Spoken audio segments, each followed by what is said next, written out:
Good evening, Bo from Budding for Jesus. Just wanted to do a quick review on a few things. Had a few people ask how I done my wiring and switches and so on and so forth. So I was just going to show you real quick just what I've done.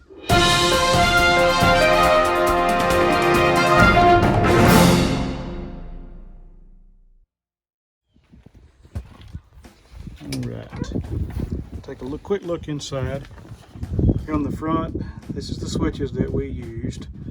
We ordered them all from Amazon. Wired. It's really hard to tell because I've got some other stuff laying here. Everything is wired up with heat shrink. Everything's done very precise. Just these few things on top goes to my ham radio. It's my programming cable and stuff that I keep hidden. That's what you can kind of see mounted back there. As you notice, I've got the dash off. Walk around here to the front. Up here is where I've got a little fuse block.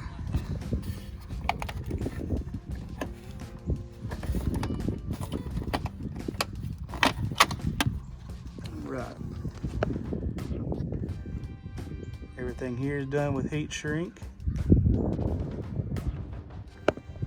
I don't have but two things wired in at the moment. One's rock lights, the other is my whip lights, which I don't have finished.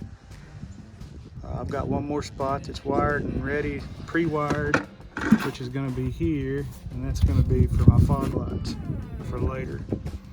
Everything else is done through the Pro Box Top, which has its own system and own wiring. But you can see here's where I've mounted my rock lights. Here's where I mounted my whip lights. Of course, that's my ham radio.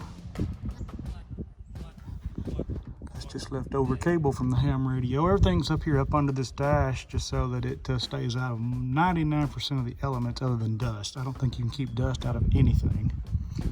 But I take it off per hour regularly and just try to keep it cleaned out with a Windex and stuff like that.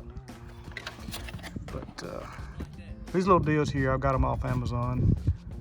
To me, it's the best thing you can use. I've used it in car audio in the past. Absolutely love them. Helps you know what you've got. It's it's not too hard to get to, just a couple of screws. You've got the one here and one on the other side and one over there and one over there. The only thing that makes it hard for me is this windshield. Getting it out under this glass windshield's a pain. But other than that, that's my wiring in a nutshell. And come around here. I'm still running the factory battery. It's a T90 battery. I went ahead and bought the lifetime battery replacements. So we'll see how that works out. Yeah, I guess if that doesn't work out, I'll try to put a full-size battery, some kind of a gel pack or something. Maybe take this bracing out and put another one. I don't know. I've noticed here in the 2020 models, they moved the fuse box from under the seat to under the dash. To me, that's a big plus. But anyway, that's my wiring in a nutshell. Other than right here, I've got a charging system already pre-wired in. Everything here is done just minimum of what I had to have here to make everything work. But I can plug a trickle charger in, real easy to get to, and keeps my battery good and warm during the winter times. But anyway, that's it.